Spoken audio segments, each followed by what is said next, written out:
JD Vance is pulling ahead of Stephen A. Smith in a new Rasmussen Reports poll by 4 percentage points in a hypothetical matchup for the 2028 presidential election. Today we will be diving into the crosstabs and using my model to see who is ahead in the Electoral College. Hello everyone and welcome back to another video with On Point Politics. Make sure to hit the like button, subscribe, and comment your thoughts down below. Go in the description and check out my Connect page where you can send me a text or book a call for any political consultations or just ask me a question. I do have a big announcement though. We are officially launching my website called the On Point Aggregate. This includes a Trump approval and Vance favorable tracker with the most accurate and prestigious pollsters. The time for the mainstream media spins and narratives is over. If you want to keep up to date with the real story within the data, make sure to keep up with the On Point Aggregate Daily with updates to the polling. As of right now, Donald Trump currently sits at a 48% job favorable rating, effectively tied with his disapproval rating, with Vance currently sitting at about a 45% favorable nationwide. The website is live at onpointpolitics.com. You can track over time his favorable rating. Look at all of the pollsters that have been included, the date, the sample size, the quality, and the amount that he is disapproved or approved by, as well as going ahead and checking out the About section where you can read a little bit more about the aggregate. And we can also go ahead and switch between the Trump favorable and the Vance favorable as of right now. There will be a lot more options coming in the future for political races like the New Jersey and Virginia governorships, as well as races in 2026 and in 2028. This will be the new standard aggregate that everybody should refer to going forward instead of other ones like Real Clear Politics, in order to avoid the mainstream media spin in the polling. Vance is ahead in the popular vote by 4 points in the new latest poll for Stephen A. Smith. In a hypothetical 2028 matchup, Pablo Toro finds out, commissioned a poll with Rasmussen Reports to find out that Stephen A. Smith actually holds up somewhat well in a primary against Kamala Harris, getting about 24% of the popular vote in the Democrat primary against Kamala Harris. We can also see here that JD Vance does pretty well in a hypothetical matchup, and we can even see here that Vance is winning by about 8 points with with men. He's winning by a point with women, and we can see Vance is ahead by 4 points, which is a pretty solid lead in the national popular vote. But given Stephen A. Smith's position as a ESPN commentator and very new political commentator, he is doing fairly well and is getting about a third of the current electorate for 2028, which would be absolutely incredible starting out as just a candidate. He is doing substantially well in the white vote. He's only losing it by 9 points. He's almost getting half of the black vote this early on, which is fairly impressive. He is losing Hispanic voters and is also losing the other vote. He is currently getting about half of the Democrat base. Vance is doing slightly better with Republicans and is currently winning independents by 2 points. So Vance is ahead barely by that amount there. We can see that, he does win moderates. We see Stephen A. wins moderate voters, and we can even look here that Stephen A. Smith wins college graduates in this hypothetical, or graduate voters, people who are getting a master's degree or above. We can also see that Stephen A. Smith is actually doing better with voters that are making less of an income, as opposed to how Donald Trump was doing better with these voters against Kamala Harris. Vance actually does better with higher income brackets, which is very, very interesting, and is even doing fairly well in the urban area. He's only winning it by a point here. And we can even see when you look at people, for example, they ask, okay, who do you basically who do you trust more, and who are you voting for? So people who trust major cable news channels are voting for Vance by 10 points. Network TV news, you see Stephen A. is basically getting a huge lead there. Vance is clearing that one. and it's also clearing other media sites and independent online sources.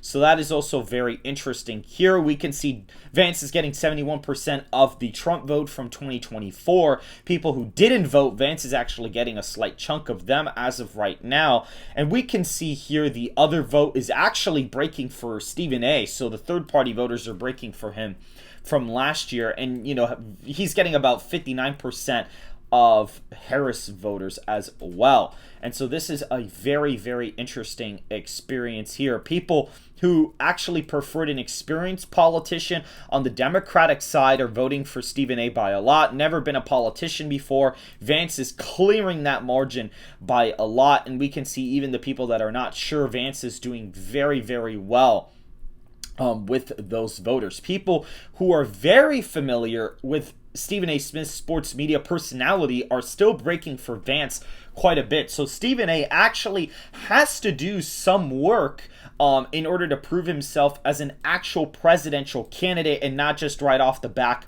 of his sports media personality. It would definitely help, but it's not quite going to break it in a hypothetical matchup. And so when you put this down in the model and you break down the crosstabs and you go through all of this, we actually see a pretty lopsided electoral college margin for J.D. Vance here.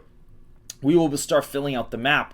So Utah, Idaho, Montana, Wyoming, the Dakotas, all of Nebraska. Nebraska's second congressional district ends up falling a little bit below likely, so it is slightly closer than 2024. Kansas, Oklahoma, Arkansas, Louisiana, Alaska, Mississippi, Alabama, Tennessee, Kentucky, Missouri, Indiana, and West Virginia are all in the safe column, as well as the state of South Carolina, which ends up coming in as a 19-point win for J.D. Vance here, 19.5 points.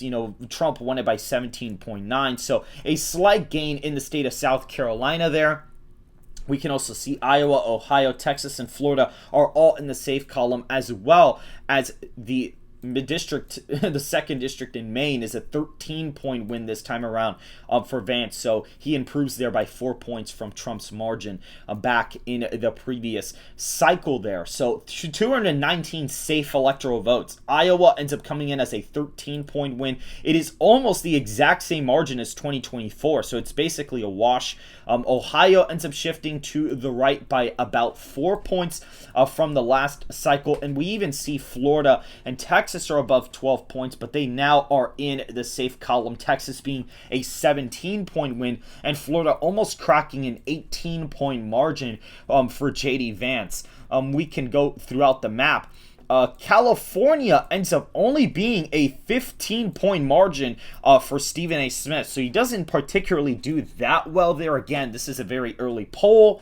Things can definitely change as time goes on. And usually the incumbent party in power tends to kind of have a grip over future presidential matchups. So that's always how it kind of is. Washington, a 14.5-point win. So the margins in California and Washington are fairly similar. We even see, Vermont is a 30-point victory. It is basically the same margin as the last election, only a point to the right there. So not really much has changed in Vermont. Massachusetts ends up shifting, about 2 points to the right from the last election. In Maryland, significantly narrows up by 10 points due to the black vote shifting to Vance by quite a substantial amount. And the District of Columbia, as well as Maine's first congressional district, being a 20-point margin of victory. So that is all of the safe states for Stephen A. That's it. He just has 94 safe electoral college votes in his column. The state of Arizona coming in at 8.8% for Vance. Donald Trump won the state by 5.5 points in the last election in the 2024 cycle.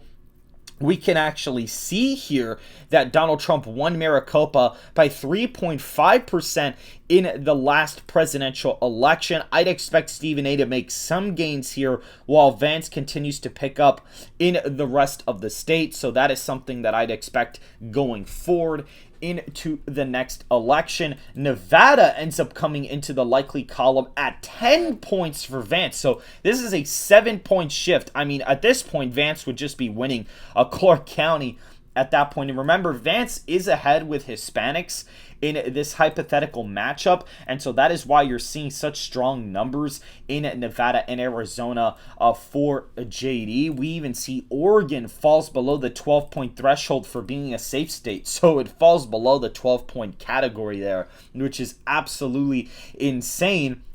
And we even see Colorado end up only being a 6.5-point win. That looks more like 2016 when Clinton only won it by 4.9% than it even does in 2020 or 2024. The margin is significantly closer than the last two cycles and puts it as a semi-battleground state due to the Hispanic vote shifting massively in Vance's favor and Vance doing better with college white voters. That is going to be the main X factor here. He's going to do significantly better with these kind of voters, and that's why the margin is so much closer.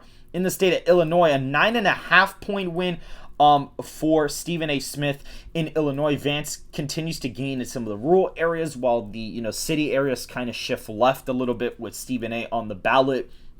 But ultimately, the state ends up being a little bit closer than it was in the last election, with the state of New York only being a 7-point margin, guys. Yes, the state of New York ends up coming in as a 7-point win, 7.5-point win, almost as close as Colorado, which basically makes it a semi-swing state this go around here.